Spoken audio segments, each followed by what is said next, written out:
Здравейте, сестри и братя! Искам да ви представя накратко Псалм 14. Всичките псалми са прекрасни, но този кратичък псалм и просто има някои неща, за които бих искал да спомена, докато ви чета този псалм. Първи стих. Безумният рече в сърцето си: няма Бог.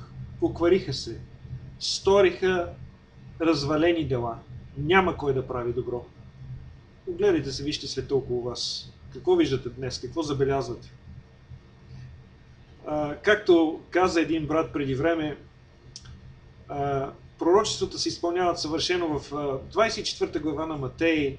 Исус казва, че поради беззаконието, увеличаването на беззаконието, любовта на масите ще охладне. Някой път навънка вали дъжд, ти си в автомобила си, на спирката чака някой премръзнал, целият мокър, обаче ти не смееш да спреш да го вземеш, защото не знаеш на какво ще попаднеш. Или някоя сестра, примерно, когато карам автомобила на някъде, и някоя сестра, примерно, е на спирката, не смея да спра да я взема за това, защото може да си помисли, че кой знае какво искам да направя. Тоест, любовта на масата охладнява. Често виждате по света, виждате и в България, и тук е така, в Америка също, човек паднал на улицата, никой не смее да се доближи до него, защото не знае после какво ще се навлече. И не са един и два случаите, когато всъщност спираш да помогнеш на някой, я на пътя, я някъде, примерно, паднал човек на улицата или на тротуара, а всъщност се оказва, че това е клопка и си имаш само проблеми. И така, да продължим. Значи те казват, че няма Бог. Поквариха се, сториха развалени дела, няма кой да прави добро. Това е пак първи стих, повтори го. Втори. Господ надникна от небесата на човешките чета, за да види има ли някой разумен, който да търси Бога. Оказва се, че няма, но тук има нещо, което е малко повече от това, което виждаме на пръв поглед. Нека да видим какво е то. Трети стих. Всички се отбиха от пътя, заедно се развъртиха. Няма кой да прави добро, няма ни един. Значи, когато всъщност Отец погледна от небето да види дали има някой праведен, оказва се, че няма. Вижте, не можеше за този свят, за да бъде спасен този свят, не можеше да загине човек, който беше неправеден. Никой грешник не може да загине заради грешници.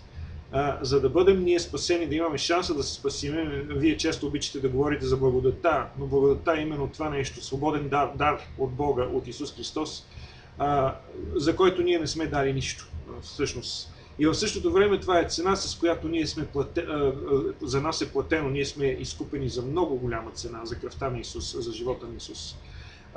Но фактически, за да може да спаси света, Исус трябваше да дойде, защото единствено Исус като човек остана съвършен и затова е наречен светият Израиле в Библията.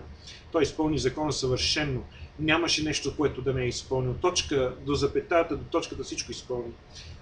И фактически, когато Отец погледна, ако би имал праведен човек на земята, Исус не би трябвало да идва. Не би трябвало да идва, този праведен човек щеше да умре за нас, но такъв нямаше. И затова всъщност, според плана, Исус трябваше да дойде да умре за нас. Четвърти стих. Безразумни са всички, които беззаконствуват. Какво означава всъщност беззаконствуват, които нарушават закона, сестри и брати?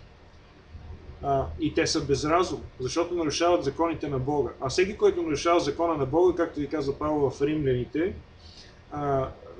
всъщност Йоан ви казва в първа глава дефиницията на греха, в първо Йоаново, всъщност 3 глава 4 стих е: всеки, който нарушава закона, върши грях. Значи беззаконието е грях. Както ви казва Павел в Римляните, фактически, казва, че заплатата за греха е смърт. Тоест, само безумен човек може да иска да умре. Безразумни са всички, които беззаконстват, които изпояжат людите ми, както ядат хляб и не призовават Господа. Дали само за Израел се отнася това нещо? Съвършено не. Защото, както също пак се връщаме на римляните, Павел ни казва, че всъщност няма вече грък, няма юдеин, всички са едно. Тоест всички, които приемат Бога, ще бъдат спасени. Независимо от това какви са по народност, по националност, няма значение. По раса и така нататък. Пети. Тогава ги нападна голям страх, защото Бог е в поколението на праведните. Тоест, Бог обича праведните и Бог винаги ще се погрижи, винаги се грижи за праведните. Пророк Давид ни казва в псалмите, че никога не е видял човек да проси за хляб. праведен човек да проси за хляб. Соломон мисля, че го казва също в притчите. Живял съм много, казва, но никога не съм видял децата на праведен човек да просят за хляб. Тоест, Господ винаги се обръща към праведните. 6. Посрамихте намеренията на бедния. Господ обаче му е прибежище, защото Господ се грижи за всички хора. Казано е в Библията, че Господ дава дъжда и на добрите и на злите. Господ не прави разлика в това отношение, но прави разлика всъщност между праведни и неправедни. Това ще дойде по-нататък към момента, когато ще се разделят, знаете вече, едните от другите и така нататък. 7. Дано дойде от Сион избавление на Израиля. Какво значи това? Всъщност Сион вече обясних, че е Иерусалим. И от Иерусалим всъщност ще дойде Исус. Исус пак ще стъпи на Елеонския хълм. Ако четем внимателно Деяния 1 глава, ще видим, че както се възнесе от Елеонския хълм, така казаха двамата ангели, че ще се върне обратно на Елеонския хълм и ще се върне, за да управлява целия свят, не само Израел. Когато Господ върне своите люда от плен, значи чак когато Исус се върне на Елеонския хълм, какво намираме тук в този 7 стих, че чак тогава ще върне своите люда от плен. Тук се явява въпроса, кои са тогава тези, които днес живеят в Израел и наричат себе си юдеи.